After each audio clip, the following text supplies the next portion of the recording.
In this video, I'm going to show you how to do the 2-color blocked bead stitch. I have 2 nice neutral colors here, and we're going to start with the gray, this cool gray that we have, and we need a chain.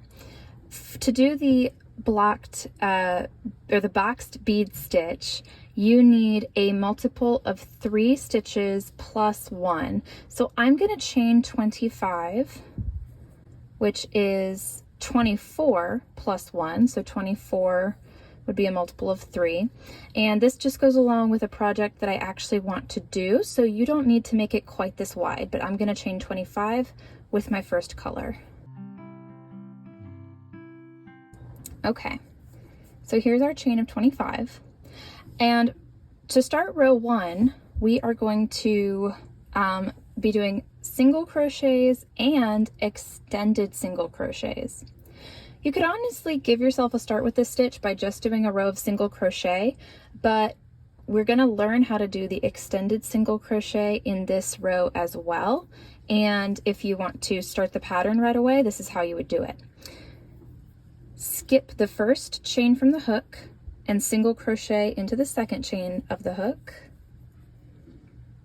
Single crochet in the next stitch as well.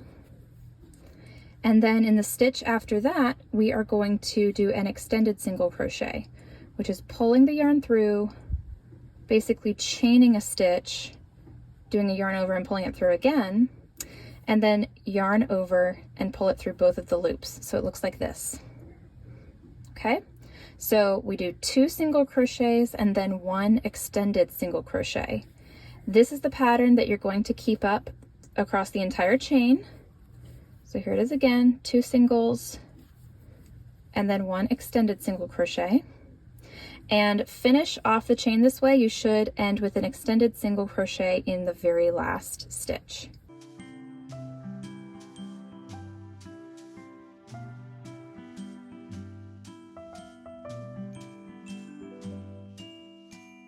Once you have the first row done, you can chain 2 and turn the work. And then row 2 is where you're going to start incorporating your second color. So you want to go ahead and have the end ready for that. But basically, you are going to start by skipping this first bit because the turning chain here, whether or not you're counting it as a stitch, we're not doing anything else into this first stitch right here. So in the next stitch, we are going to do a double crochet. And in the double crochet is where we start incorporating our second color. We start by doing our yarn over, bringing the yarn up, and doing our first kind of pull through of the double crochet. And then what I like to do this stitch in 2 colors is you add in your second color here. Leave enough of a tail so that that doesn't happen, and then pull it through. So we started our double crochet with one color and we're ending it with the next color. And we want to go ahead and leave this tan up at the top here. We don't want it to get mixed in with what we're about to do. So just kind of leave it up here. Take your working yarn in your second color, and we are going to do something called a slanted cluster stitch. Now, if you've never done this before, you might want to back up and just practice this without doing it in 2 colors. That might be better. But if you want to try it this way, or if you want to just follow along with me for a minute, a slanted cluster is where we're going to wrap loops around the double crochet that we just did. So yarn over, bring your hook behind your double crochet, and pull the yarn through once, yarn over, go behind the stitch again and bring it up again, and then do that 1 more time. Okay, so 3 times total, adding those loops. So you should have 6 loops of yarn on your hook when everything is said and done. And this first one over here that you added first, we're going to keep that a little bit separate. Now to finish the slanted cluster, you yarn over and you bring it through those 6 loops and just leave this one on your hook.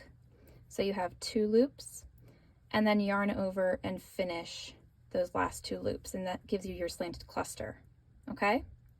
that's how you do a slanted cluster.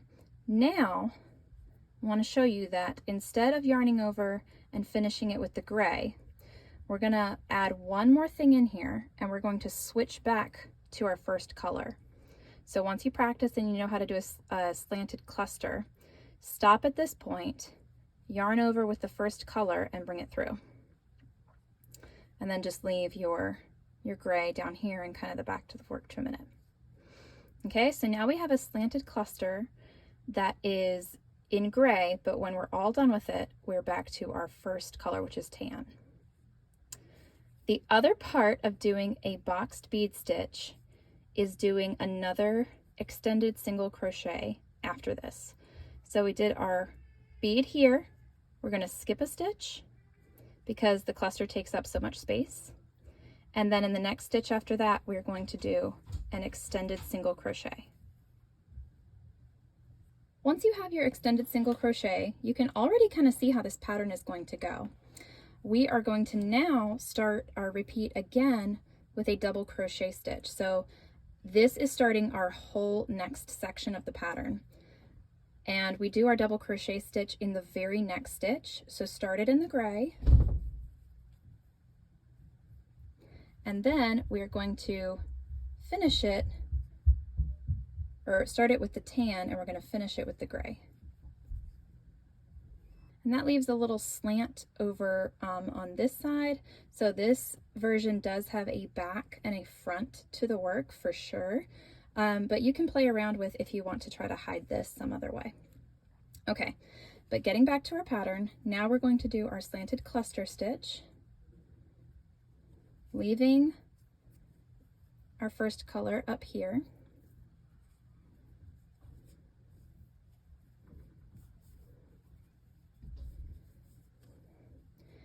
Now we're going to yarn over, bring it through, and now we're going to switch back to our first color, yarn over and finish it. Okay, and let's go ahead and box this one in, leave our gray at the back and skip a stitch and do an extended single crochet.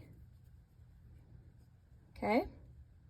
This is how this pattern goes the entire way for row 2. Row 2 is really where you do the eye-catching part of this pattern.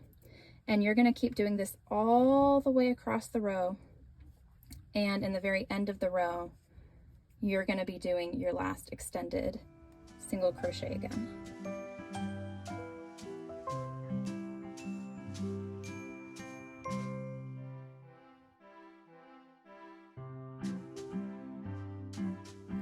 Okay, I'm at the very end, and I'm going to put my my extended single crochet right in the end of the row. So not really even in this stitch, because this is the stitch we're supposed to skip. Instead, I'm going to put it right in the end of the row. And this is how I work this stitch. I work the very end into the turning chain. And that's how you do the part of it that's really patterned. Now your second color is stuck here. We're going to carry it on the second row. To go from row 2 to row 3, chain 2 and turn. You need to make sure you know where your extended single crochets are, because that's where you're going to put extended single crochets again. So from here, I'm going to start in this stitch and single crochet, then single crochet again, and then do an extended single crochet. What I am going to do though, in this 2-colored version, I'm going to carry this this yarn across, kind of like you're doing tapestry work.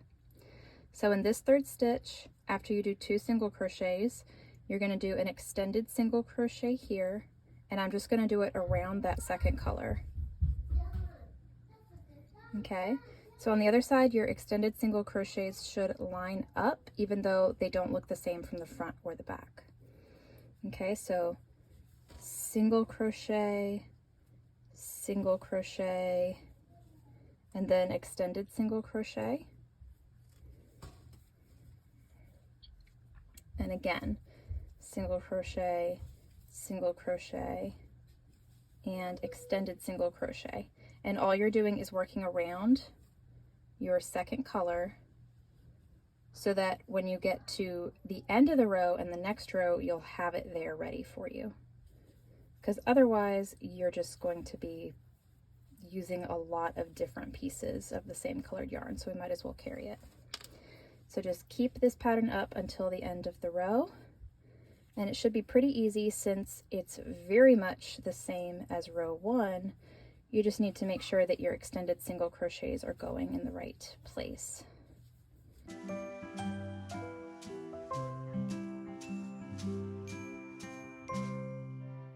Again, we're going to single crochet, and the last extended single crochet goes into the turning chain here.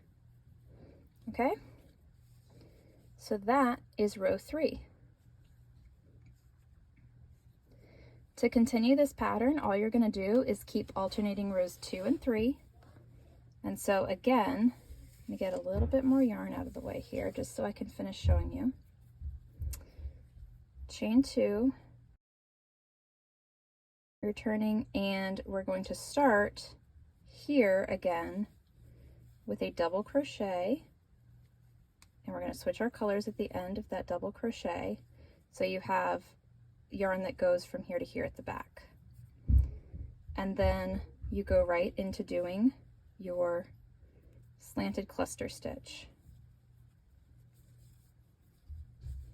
Let me finish one repeat of the pattern. Let me skip a stitch and do my, okay. And when you're all done, your clusters should look like they line up really perfectly. So it really does end up looking like boxed clusters in our boxed bead stitch. So I'm going to keep working on this. I'm going to untangle my yarn a little bit and you can work this out. And I'll just come back to show you what this looks like once you have a larger piece that's all done in this same stitch.